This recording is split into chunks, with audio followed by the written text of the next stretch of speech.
Some of the challenges for women in financial services are that the profession is still largely male-dominated. So there's a lack of awareness in terms of the opportunities that are available.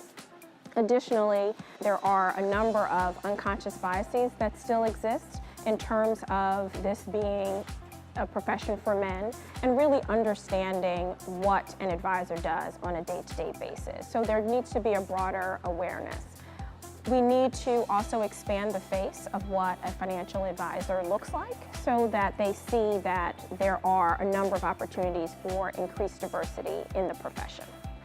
It's important to increase the level of diversity in financial services and financial planning in particular because we have a very diverse population, so the demographics are constantly changing. And I believe it's a business imperative that if we want to serve a more diverse audience, our advisor population needs to be more reflective of the consumers that we will be working with. Financial services firms that have started women's initiatives, those that have been successful, have really seen it as important from the top down. So actually, senior leadership has seen the importance and the reason why they need to have these initiatives. So they have created opportunities for women to not only network and share ideas, but also given them a place where they can continue to train and develop as they move along in their careers. One thing that's critically important is mentoring. So there have been a number of studies to show the importance of mentoring for advisors, particularly in the early years. Additionally, having opportunities for women to be sponsored so that there are roads for them to increase to go into leadership positions has also been areas where we've seen success in some of the women's initiatives. The reason that the number of female advisors has stayed pretty stagnant for the last 10 years, I think that there are a number of reasons. One, again, the broader awareness in terms of young women and girls understanding that this is a place for them where they can have a viable career and excel. Additionally, really understanding that it's not just all about crunching numbers. So, for many girls, we know that there's a push to get them more into STEM, the sciences, and math. And so for some, that's a deterrent because they think, well, I'm not good at math or numbers. Really letting them know that this, as an advisor, this really is a relationship business. And women are uniquely qualified in some of our natural traits for building relationships, empathy, listening skills, to really excel in this profession. So I think as we get more women who are out there talking about how they got into the business, why they enjoy and love what they do, more women will be interested in pursuing careers. And I think that there's a wonderful opportunity, particularly for career changers, whether it's women who are going into new careers because of choice or circumstance, also women who may be going back into the workforce because they've taken time off to care for their children or loved ones. So we really have a great opportunity to increase the number of women by exposing them to what we actually do and knowing that we can do well and do good at the same time.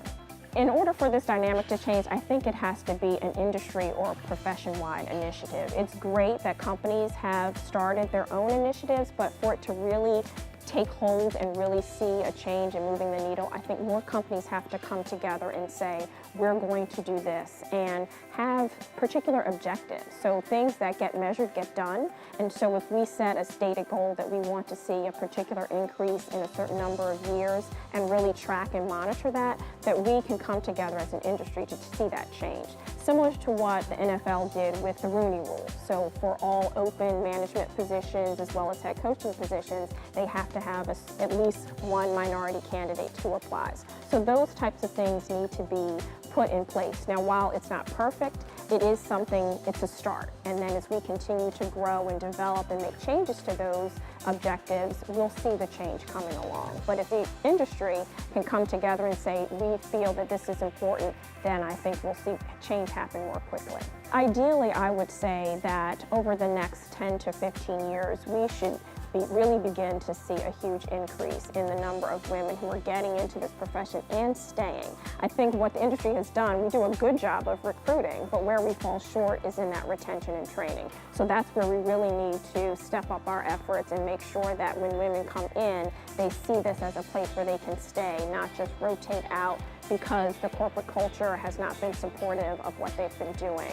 So ideally, if we could get to where we're 50% of the population, that would be a home run. But at the end of the day, we still want to have quality and, skilled professionals who are working with consumers. I think education is important. So that's where the American College and other educational institutions will come into place. So research has shown that those who get additional designations or advanced degrees, one, have greater job satisfaction, they make more, and they also have the ability to service their clients better. So emphasizing the need for further education is certainly important. And then the mentoring is really critical from the beginning all the way up throughout an individual's career is incredibly important, whether it's a formalized or informal program. And for those companies who may not have the capacity to do the mentoring programs internally, there are professional organizations that can do that as well. For instance, Women in Insurance and Financial Services, they have a well-established mentoring program that individuals can utilize if they don't have the support at their firms. Firms can definitely partner with other organizations, and it's not necessarily everyone doesn't have to reinvent the wheel. That's why I mentioned that by doing it as an industry, you can utilize other organizations that have already put programs into place that have shown that they can be successful, as opposed to starting from the ground floor, and then that way you can work together. The other thing I think that's important to know, where we've seen that number stagnate, is that you have a lot of recycling of talent in our profession. So a woman who's done well will be heavily recruited by another firm. So, she will be enticed to move on, and that's not increasing numbers. It may increase the number for that particular firm who got the talent, but then overall, we're still not seeing an increase. So really helping them to grow and develop is going to be critically important.